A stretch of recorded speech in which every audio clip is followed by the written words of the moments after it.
Hello and welcome to the Dinosaur Man podcast. I'm Andy Hughes. I'm here with Alex Hudson. Got a question for you. Yeah? When did Candyman get so political? Whoa, it's a big question, isn't it?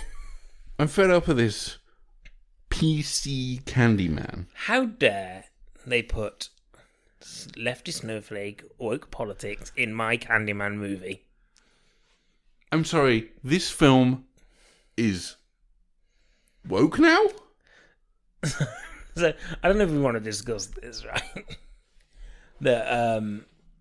So people find out that Candyman is political. What? So this episode today is going to be... When did Candyman get so political? That's the title of the episode. It's going to be about Candyman. You're going to talk to us about the history of Candyman. A little bit. And More the lesson of the first one. Yeah. And kind of talk about that. But we need to... We're not going to talk about Farewell to the Flesh or... What's the other one?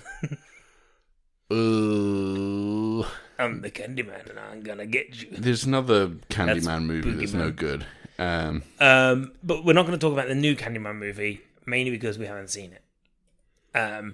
Entirely because we haven't seen it. Day of the Dead, of course, you fucking moron, Hudson. We could try and talk about it, but we're not. But what I did see was people being like, and obviously we cannot confirm or deny whether this is true. But when I saw people saying, "Oh, Candyman's political now," and that's a madness, I did see people saying the new one hits you over the head with it, and it's very much like in your face of, "Oh, this is the political message." And the response I saw, so this was on a post by Dan Morrell, who's a film critic, responded by saying, "Yeah, but if that's what you saw in this film, you went in looking for that." So we don't actually know whether or not the new Candyman is political. But the reason we say this question is because the history of Candyman is... we don't know if he's political, if this one's political, but we do hear that the Candyman in this movie is running for office. President Candyman. Oh, say, can you kill I thought you were going to say, with a Candyman hook for a hand? That's He's beautiful. got bees and other things, and that's fun. This episode is mainly going to be led by you, Alex, because I've never seen Candyman. Imagine, but I do... imagine if I just go, no, you lead it. What I do know is it's the second scariest film involving bees after My Girl. And the Wicker Man remake. Or are we forgetting? It's not, yes, the bees. It's not the bees. Nick Cage is not there going, "Please, more bees, please." And also, of course, B-movie. You know what? So many bee Are films. bees the greatest villains in Hollywood? Well, you know that I'm allergic to them, so... They killed Macaulay Culkin. Mm-hmm. They kind of killed Nicolas Cage. Killed Woody Allen's voice career. Was it Woody Allen B-movie? It was Seinfeld. You know it's Seinfeld. Because who are these B-movies? Remember. Every week a Seinfeld impression.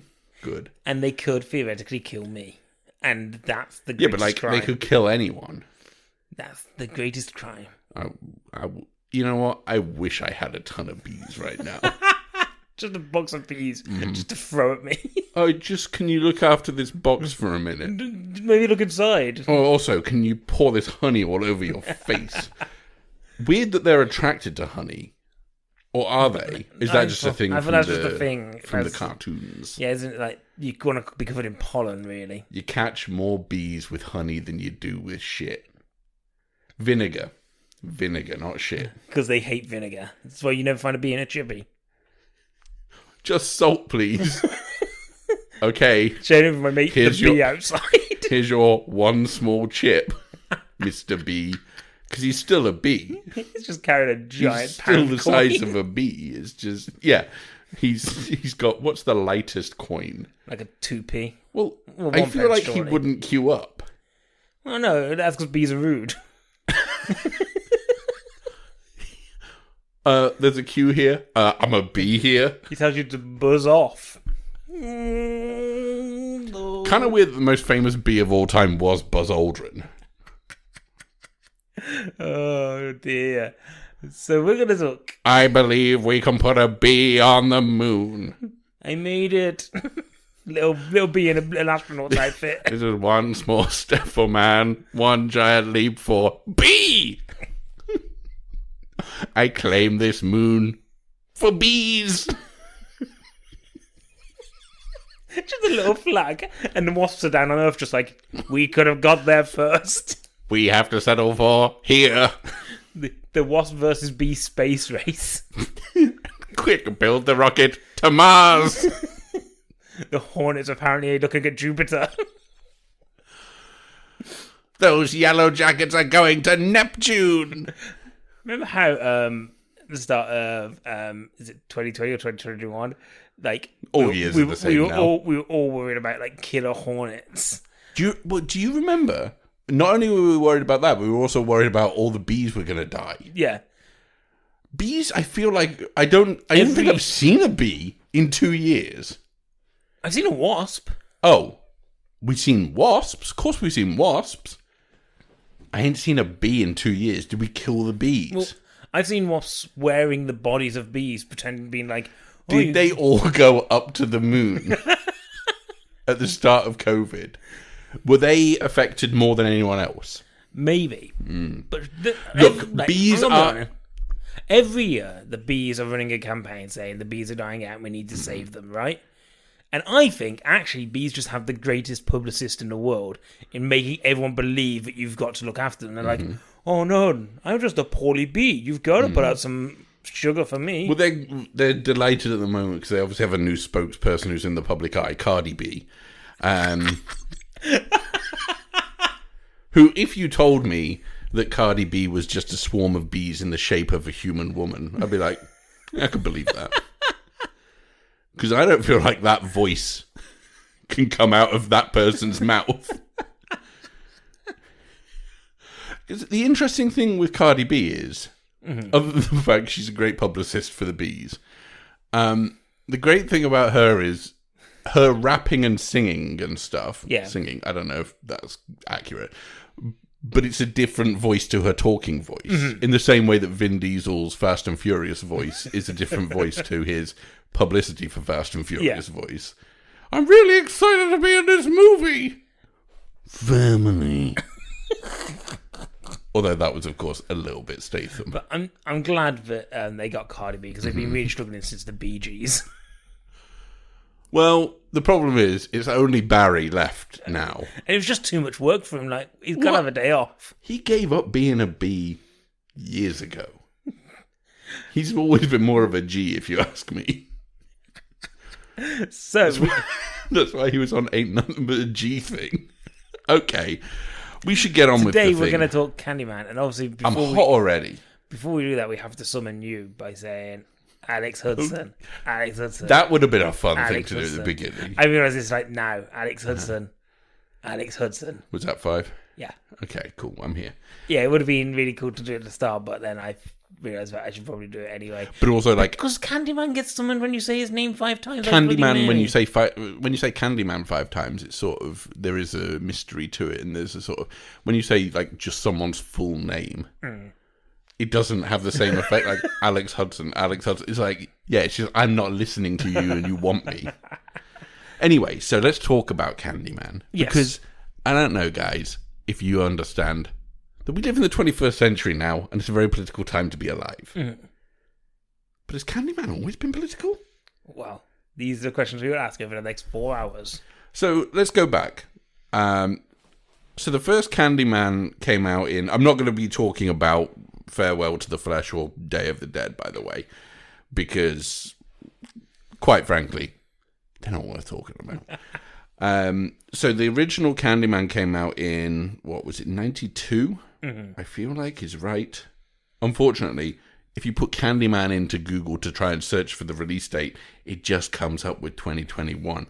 And I know it wasn't this year that it came out. You just get the child catcher from Chi Chi Bang Bang, but in his disguise, where he's like, "Come, children, get your lollipops.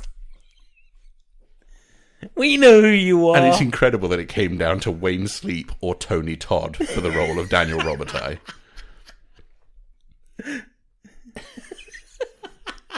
I would have loved to have seen Tony Todd as the child catcher.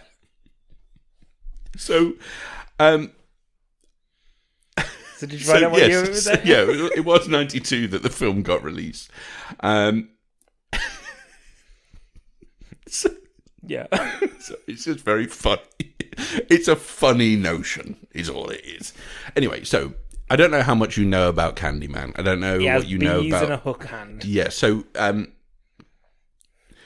Candyman itself as a film came from a short story by Clive Barker, the English horror writer Clive Barker, called The Forbidden, which was set in Liverpool, I believe, at the when it was initially published.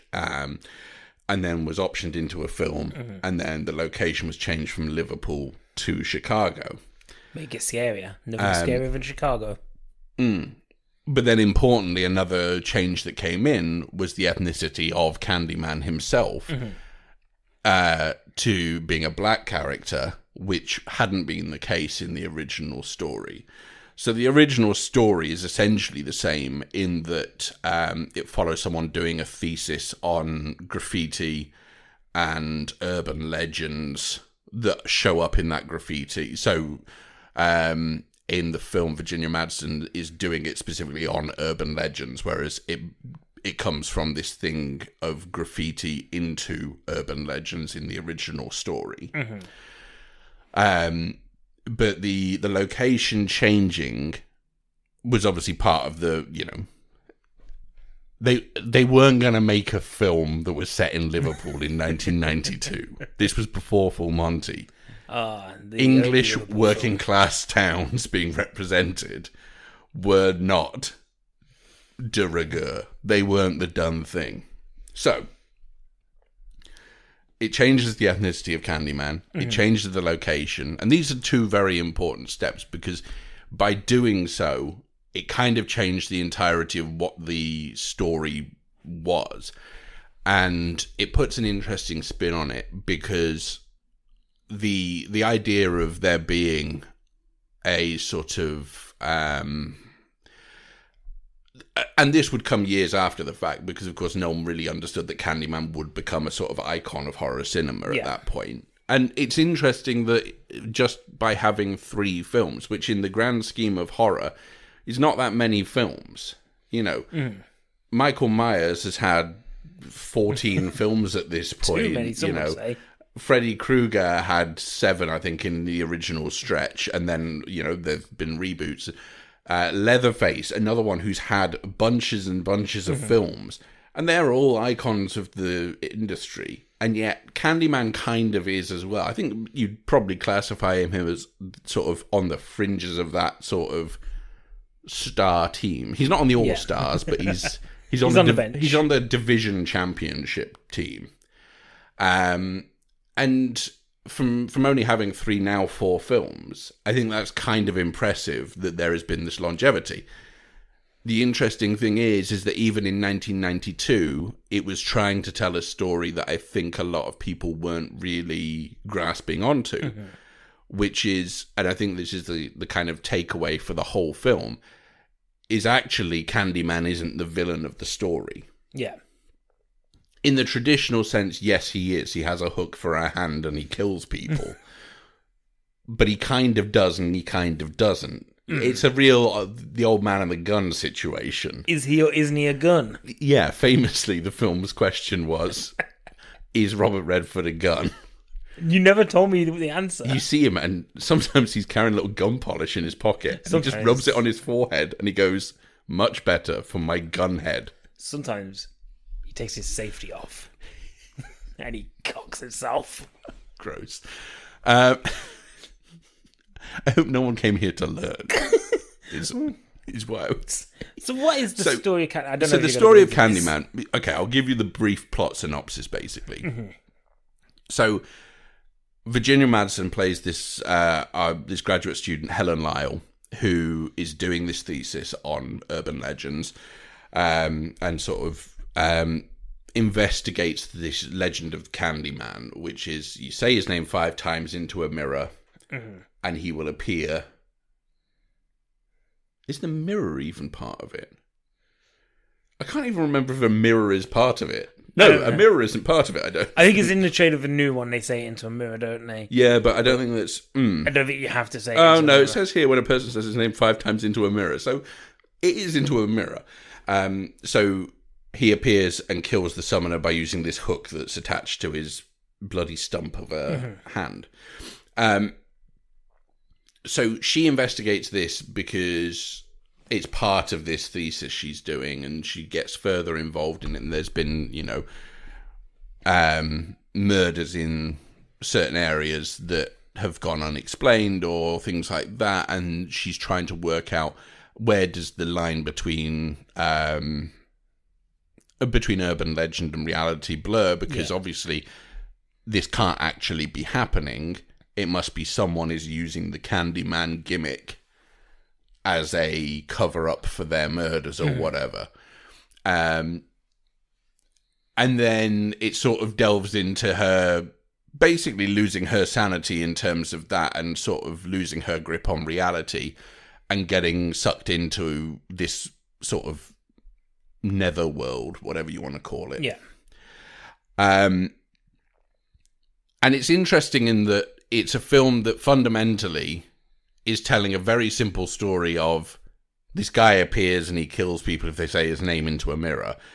But there's a lot more going on beneath the surface. So there's this really weird sort of...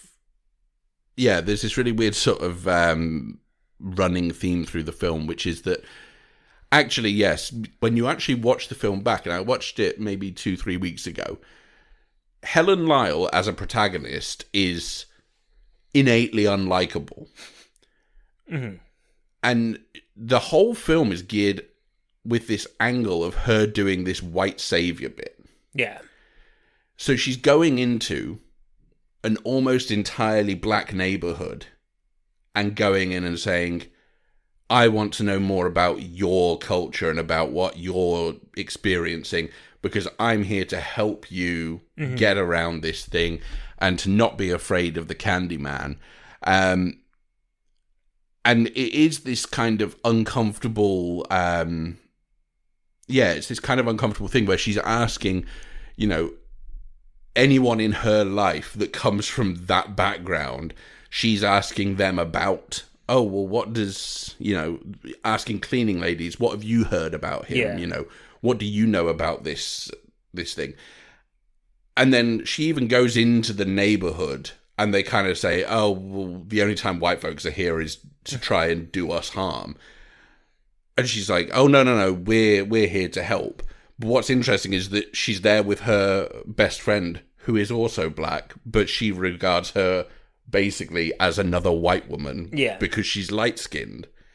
And it is this kind of interesting thing of, like, even when she's called out for what behavior she's exhibiting and the way she's going about it, she's trying to justify her actions as being, oh, well, I'm here to help and you're beyond helping yourself. So clearly I'm here to do this. And it is kind of interesting that the reason that Candyman sort of makes himself known to her is to almost to become part of this lesson to her about her involvement in the story. And there's this idea, so there's multiple times where they talk about the fact that Cabrini Green, where the film is set, where the legend occurs, is this very underdeveloped project and is the place where a lot of low-income families or no-income families live.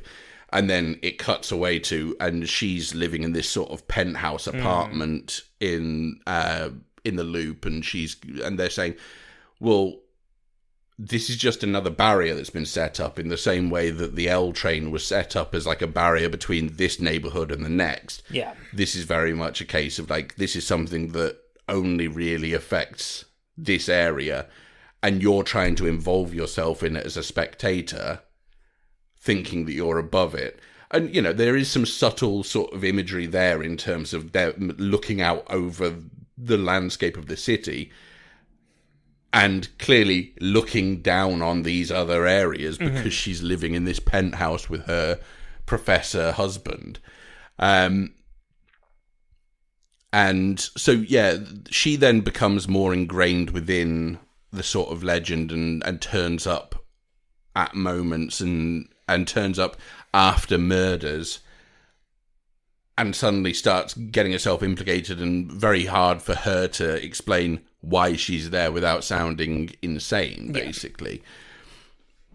And it is this thing of she has this sort of example of someone who wants to go in and become the story and become, oh, this is only important now that I'm shining a light on it. It was never important when I wasn't aware. So if you look at that in a political context now, even if the new one doesn't retain any of that sensibility because your protagonist in this film isn't white. Yeah. It's interesting that in 1992, a white filmmaker was making a film about white saviors and the dangers of white saviorism. That I don't really feel like, this was around the same time as Dances with Wolves, I guess, which is kind of an example of white saviorism in terms of what that film's trying to achieve, And it's kind of interesting that those two films can sort of parallel each other in terms of the story they're telling. And I think one of them was doing it with a degree of irony and looking introspectively and going, this is... And the other one was going, oh no, but Kevin Costner's the hero here and everything's fine. He's dancing with legitimate wolves. I've never seen Dances with Wolves because my parents wouldn't let me. What? My parents wouldn't let me watch Dances with Wolves. What, like even now? No, you phone them up before you watch it and you go, can I watch Dances with Wolves? And they go, no. When we were kids... there was a bookcase with all the VHSs on it, and Dances with Wolves was on there. And we always were like, oh, can we watch this one? My parents were always like, no. So I never saw it. Yeah. And my abiding memory of that film is just, it was the film that we weren't allowed to watch. I think it was like a 15 or an 18 maybe. Yeah. But yeah, we weren't allowed. Which is sad. Like, it has been posited by someone before that, like, that was like, in that case, was not Dancing with Wolves, like maybe like their weed stash or something, and we just weren't allowed to like, no, you can't open that one. That would be funny. What a strange film to choose as your stash. Like, you would have thought, well, yeah, every family's got a copy of Cheech and Chong's Up in Smoke on the shelf, haven't they? But yeah, it's this kind of thing where it's this sort of, it's this sort of ignorance of all of the stuff that's surrounding her. And her sort of bullheadedly going into things. And you even see in her apartment, she has sort of tribal masks and things like that. And a lot of sort of anthropology-related items that don't really have any wider context in terms of the reasons that she has these are this, that, or the other.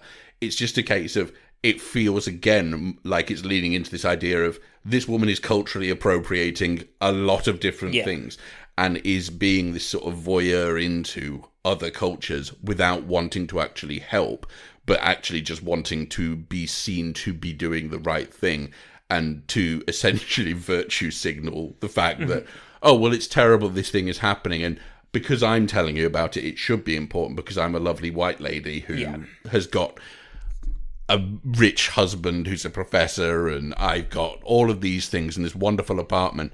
And isn't it awful what's happening to these people? But don't worry about it too much, because more worry about the fact that I'm the one who's had to get involved in this. I mean, and 20 years on, 30 years on, like, it's not like we still see that. Yeah.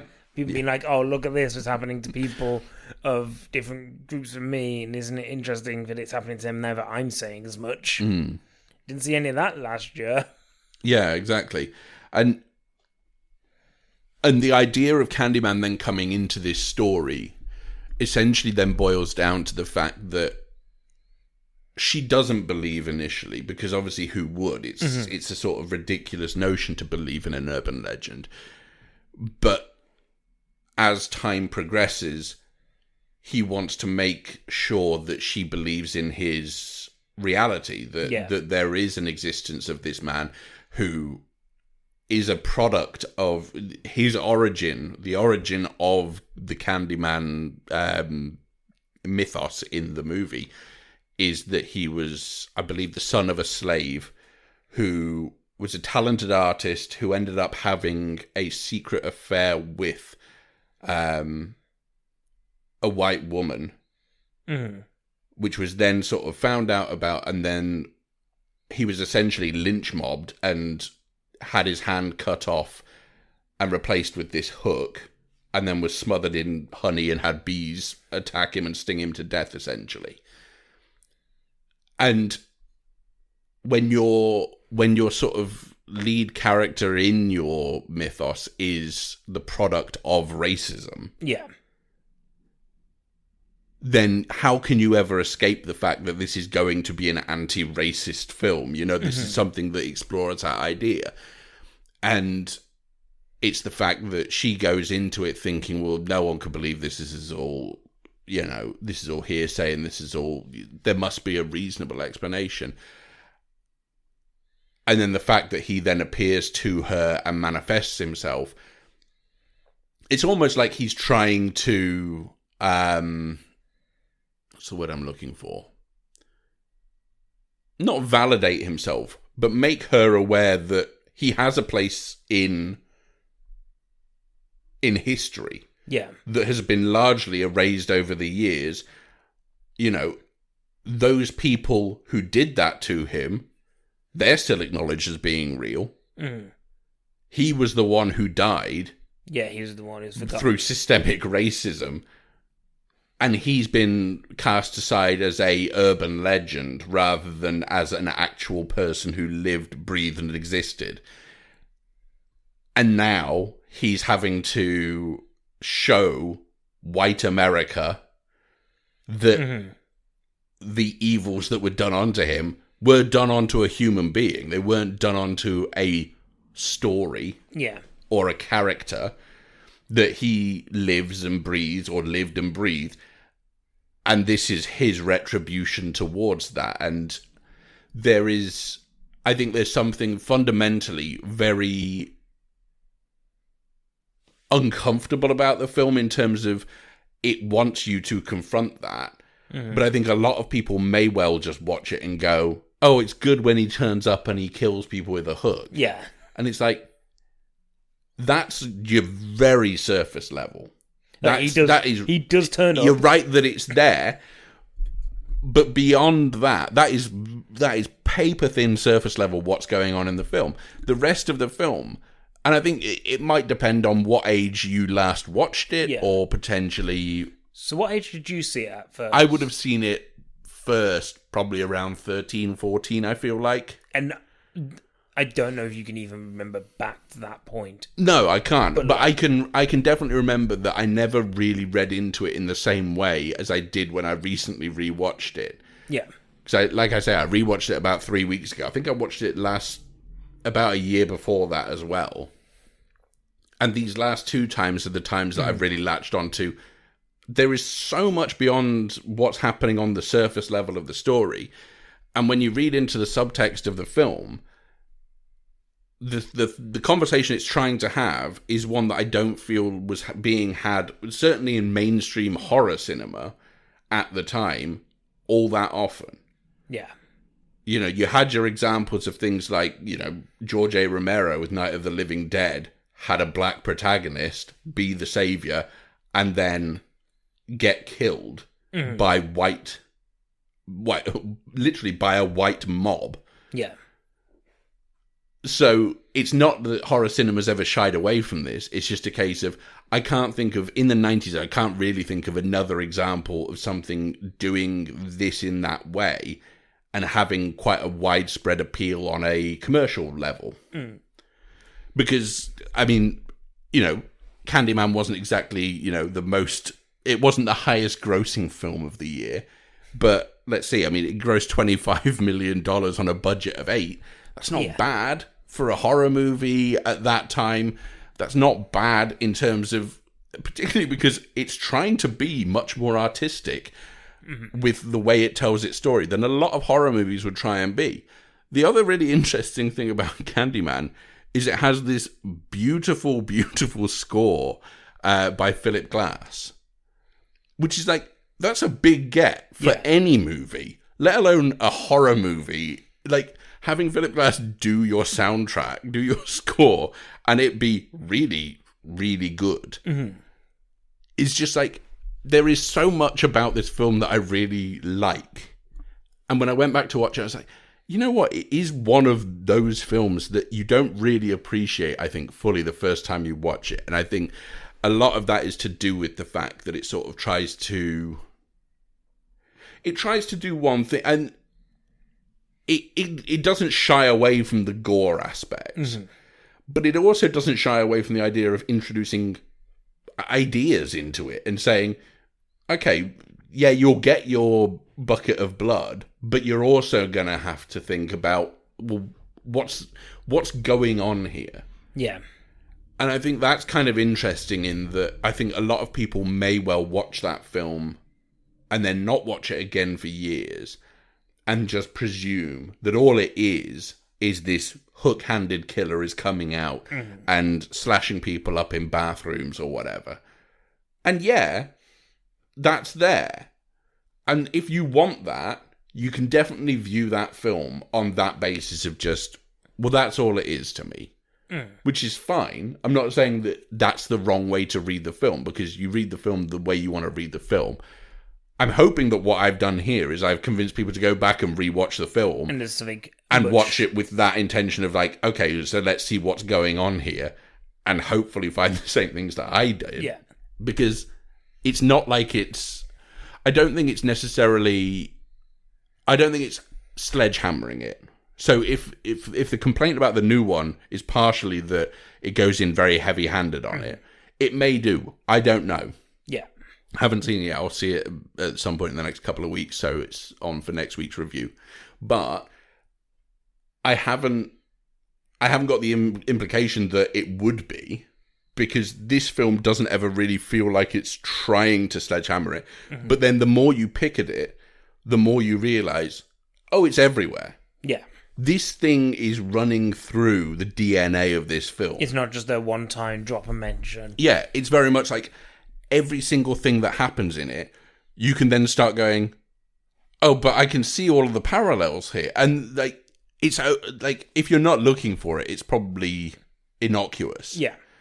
But the fact of the matter is, once you see it, you then start peeling back the layers and you go, oh, the whole film is just rife with it, which is great because it feels much more subtle than that on initial viewing, at least. Yeah. And I guess that's kind of that's probably what people want from their films, is they want a film that is able to wear a couple of different hats. And so a lot of people will say, oh, well, Candyman's not really my bag. It's not like Texas Chainsaw Massacre, or it's not like...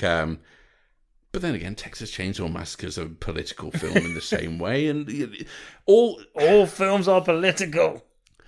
Well, it is that thing of, Paw Patrol the movie is political.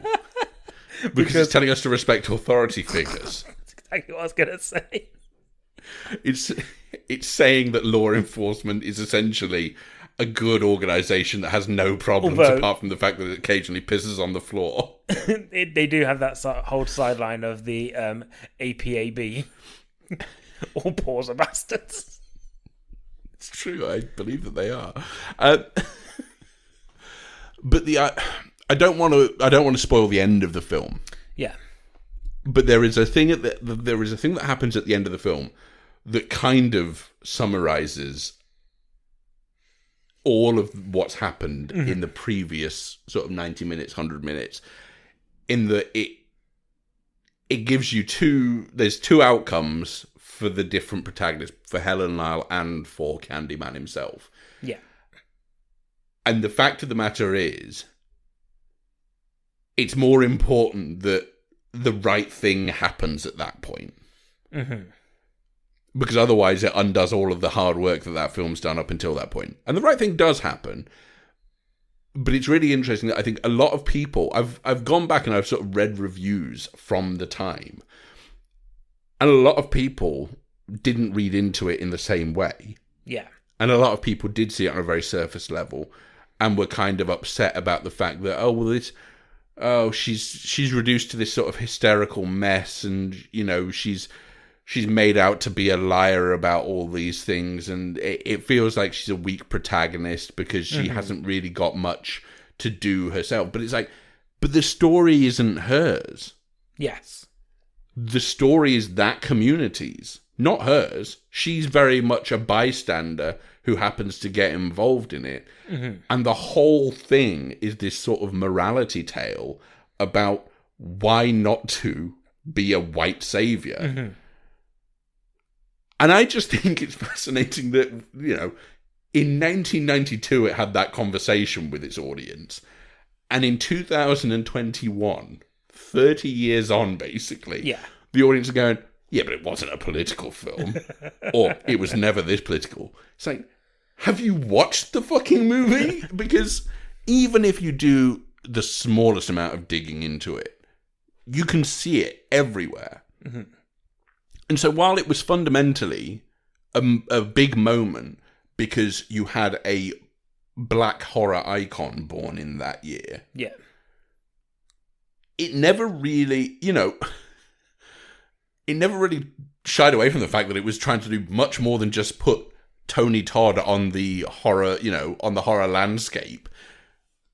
It was trying to do so much more than that. And I think it achieved it. And I think if you look at it and you then go back to sort of... Okay, so you remember when Get Out came out? Yeah. And everyone was talking about who even knew that black horror existed? And it is baffling to me. Like, I watched that documentary last year, Horror Noir, which I think you saw some parts of as well. And they talk about the fact that we've always been here. It's just no one's been telling our stories on the mainstream. Yeah. So when Jordan Peele comes out and gets a big deal with you, well, if it sells, then it's important to us. Yeah. And it's like, yeah, but Candyman did the same thing 30 years ago, and is probably a more important film in terms of what it was doing for the time. I think, you know, Get Out clearly was of the moment, but again, Jordan Peele will say, it's a film that feels like it could have been made 10 years ago. It's a film that could have been made 20 years ago. It doesn't matter. Time becomes immaterial, because if the themes that you're discussing are universal, that's what's most interesting in all filmmaking. If you're discussing a universal theme, but you're discussing it with an audience who aren't aware of the theme, basically. Because these films, both of them, this and Get Out, both sort of had a conversation with an audience who probably weren't wanting to hear that conversation be had. And I just think it's really interesting that here we are 30 years later, Jordan Peele's co-written and produced this movie that was a huge inspiration to him in terms of what that original film tried to do. And who knows, this new one could be an absolute car crash. It could be garbage. I've got high hopes, but I've got high hopes on the basis of one thing. The first film, I think, is maybe a classic, and is one that probably deserves a reappraisal.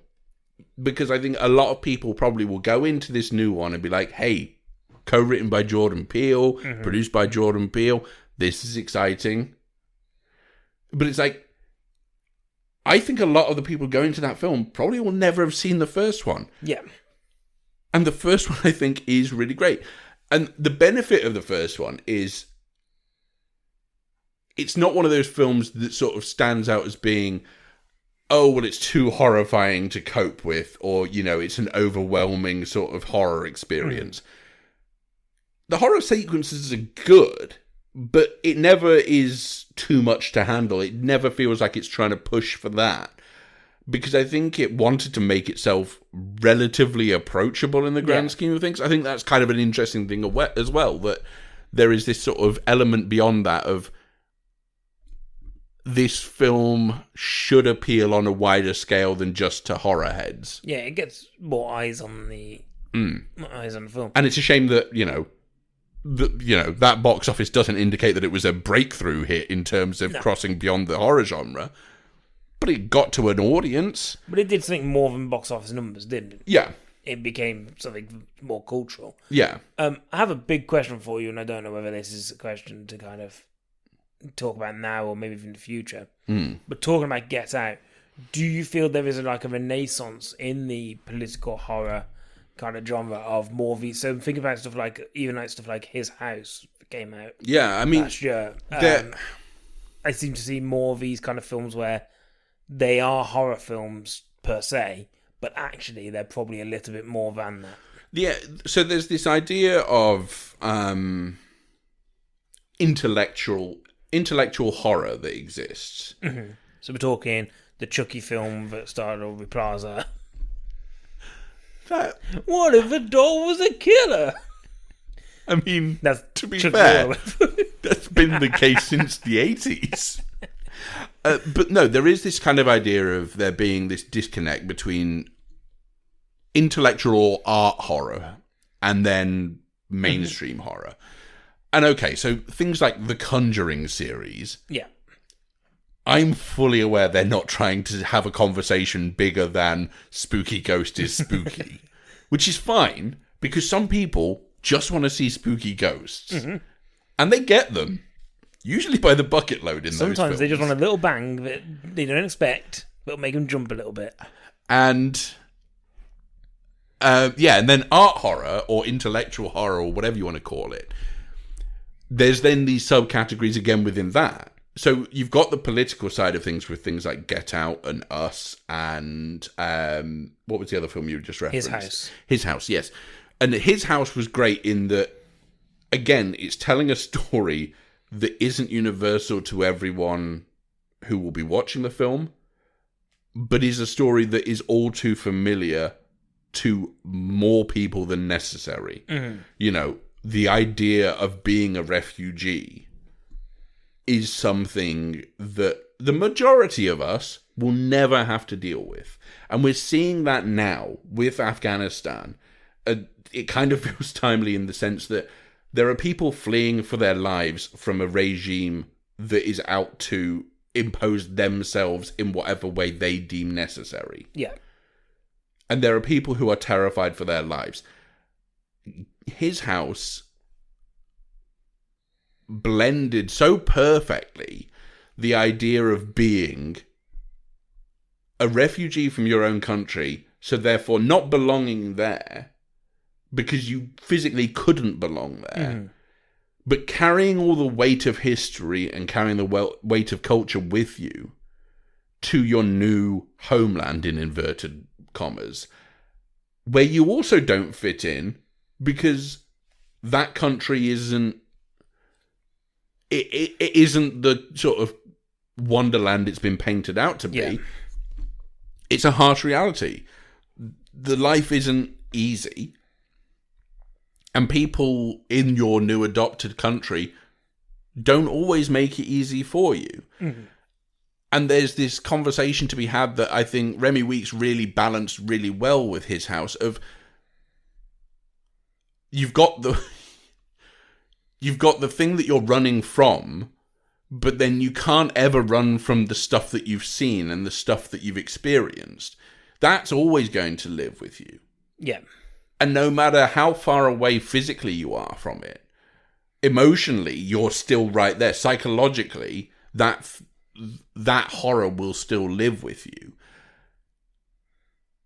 And it's a film that really does that really well. Mm-hmm. And I think it's interesting that you're saying, is there a renaissance of this stuff? You've picked out a really good example there of one that just absolutely nails the question in terms of, if it's done, can it be done well? That was one of the best films I saw last year. I really liked His House. And maybe we're in the Renaissance period. I don't know. It's interesting because I'm trying to think of other examples of sort of political, or not even political, but societal horror. Yeah. And of recent times, I'm trying to think of things. I'm thinking there's stuff that I really like in the sort of art horror field. Is there stuff that I would necessarily say speaks on a societal level? Probably. But maybe it's on sort of more personal levels as well. But yeah, something like His House really does it well. Get Out, I think, really does that well. Us really does that well. And then there's this sort of trend of, okay, so something like It Comes at Night is a film that deals with this idea of just lack of trust of everything, not knowing what's out there and not knowing who you can or can't trust and who's, that's something on a wider scale of just, that's reflective of the way that we feel in society, I think. That's, whether it's motivated by race, religion, or whatever, it's a case of you just don't know anymore who you can trust because there's so many unknown variables out there. But it's an interesting conversation to have. I suppose the flip of the question is always just, has it always been there? And people have just not paid attention to it because it just takes one, like, Get Out being the big one where it's like, a studio goes, we spent a little bit of money on this, like, hardly anything, and we made a lot. So this is what people want to see, and now we'll make more of them. Yeah. And put them in more in the frame. Like, people are seeing them more clearly because we're pushing these rather than it being like, yeah, these were being created, it's just, they would go straight onto your streaming services and stuff. Yeah, and it's just a case of now everything I think is kind of available in a different way than it previously was. But even if you... Okay, so let's take, for example, the Purge movies. Yes. Which are, in a sense, they are a political franchise. It's not always handled in the most subtle of ways. In fact, it's never handled in a subtle way. But I think what's interesting is that there is this... particularly with the Forever Purge that came out this year, there is a weird sort of prescience to that film in that it talks about sort of infighting within America to the point where there is a sort of uprising against the government and against the perceived norms in terms of what's adhered to, because obviously the purge has come back, but they're not happy with just the one purge. They want it to be forever.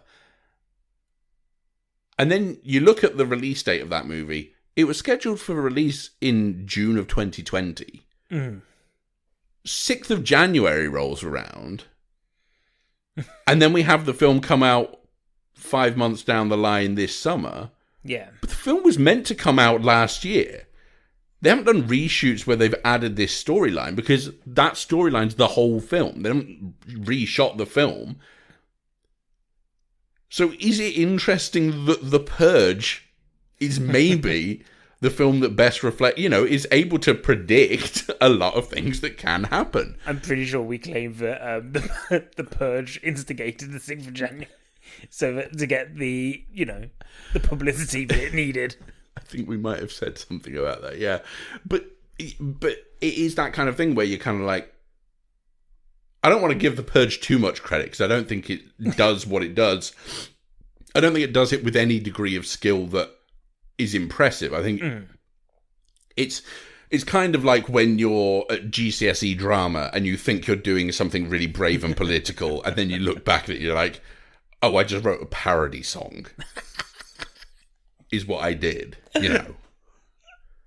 Yeah. That was my version of Weird Al's Party in the CIA. That's not good. It's good that you're having that initial thought, but hand that off to someone who's actually capable of having that conversation, not just a 16-year-old who, only listens to System of a Down. But the other thing is, for example, another really great political horror movie is The Crazies. And both versions of it work. Because it is about... Certainly the first one is very much about the Vietnam War. Yeah. And about the idea of people being militarized against civilians. And then also the idea of the sit-in protests and, you know, the conscientious objectors being physically abused by the people, you know, National Guard, people who are supposed to protect them. Mm-hmm. And there is this idea of, you know, small town America or big city America not being protected by the people who are being made out to be the ones who are protecting them. So that's inherently a very political movie. Yeah. And there's always been, throughout history, you can draw parallels to that stuff. And I think maybe at the moment, it's just a case of we've had 3 really good examples of recent times that have come out, and 2 of them happen to be from the same filmmaker, which makes it easier. But you can then start saying, okay, so maybe this is the start of something. Maybe this is where horror decides to have a bigger conversation. And the 2 things aren't mutually exclusive. It's not a case of you can only have political horror or thinky horror. Mm-hmm. You can't have the mainstream stuff. You can still have your Conjurings. They'll still come out. And as we saw this summer, they'll still do relatively well in terms of the box office. You know, that franchise has grossed over $1 billion. Mm-hmm. People like the Conjuring movies, and that's fine. People liked Paranormal Activity movies. They weren't political either. They weren't trying to tell a story that was bigger than there's a ghost in the house and the ghost is spooky sometimes for a bit. But there is also room for this. And there's always going to be an audience for it. And I think the benefit of the fact that you have streaming services and you have everything available for rental now is that the chances are Candyman will be available. You know, the 1992 Candyman is available on a streaming service currently. Yeah. It is available to rent for about £2. There's no reason that you can't go out there and discover these gems that are sitting out there that maybe you haven't watched ever. Or maybe you haven't watched in 20 years, and the last time you watched it, you just went, oh, it's good that he's got a hook for a hand and there's blood everywhere. Yeah. Yeah, that's good. No one's saying that's not good. That's fun. Of course it's good. But what else is there? Yeah. I don't really have anything else to say. I feel like it turned into more like a... I don't know. It's a fun little discussion to have. This is like a... What's like a worse TED Talk? Zed Talk. Ned Talk. Okay, that was good. I am Ned Flanders. Is that his name? Ned Flanders? Yeah. Yeah, okay. Stupid, sexy Flanders. So... But, like you said, you can find Candyman pretty much, like the 92 version, pretty much anywhere to rent. Yeah, I believe Candyman is currently available for free if you have Sky Cinema. I think it's streaming there. I think it might also be on Netflix at the moment. Yeah. Maybe. But yeah, you can find it, you know, it's to rent on Amazon for a couple of quid. So if you are interested in it, and if this has sort of piqued your interest in going back to re-examine it, I'd recommend you do it. Maybe before you go back and see, you know, if you haven't seen the new one and you're planning on it, go and see the first one and just have a look. Because I'd be interested to find out if everyone else sees the same stuff. Yeah. There's enough people out there who clearly have, from the sort of reviews that I was reading at the time, because for every sort of one that was just going, oh, well, I didn't really like it because this tries to promote this as being the hero of the people. There's so many more that are getting into the sort of specifics of it that I really went, oh, okay, so there were people who were aware of it at the time. Yeah. But yeah, it's available everywhere, I guess. So, you know, check it out. Yes. Where can they find us? They can find us on Facebook. Everywhere. Why do I start that? Find us on Twitter. Find us on Twitter, at DinosaurMan15. If you find us streaming... we won't be streaming this week. Because not to timestamp the episode too much, but we won't be streaming this week because we're staging a protest. Well, we're joining the Twitch blackout that's happening in kind of... On Wednesday this week. Yeah, retaliation to hate raids look it up. People are idiots. And Twitch are cowards. Yes. So it's Mixer only. It's happening on Wednesday, so we won't be twitching on Wednesday. If we do something either side of that, we're not sure yet. But if you follow us on twitch.tv/DinosaurManPod, you'll get an alert when we go live. But also follow us on Twitter and we'll post what we decide to do. But Johnny Neves did the theme song. This time it was also in conjunction with Philip Glass. Beautiful classical score. Thank you to everyone for listening. It's a really good score. Please do subscribe to the podcast. Thank you, Alex, for being the host. Thank you, Andy, for asking the brave and political questions of, can you do a podcast and is it going to be about Candyman? And guys, until next time. Stay safe out there. And also, you've got a telescope and you can look at the moon. Just see if you can see those little bees living in the craters. And don't come back to us next week and be like, oh, I looked up and there was nothing. We know there's at least one bee still up there. Buzz Aldrin is still living up there. That space bee. Join us next week. We'll campaign. We'll keep the campaign going. Hashtag MoonBee2021. Moonbee.com. Wow.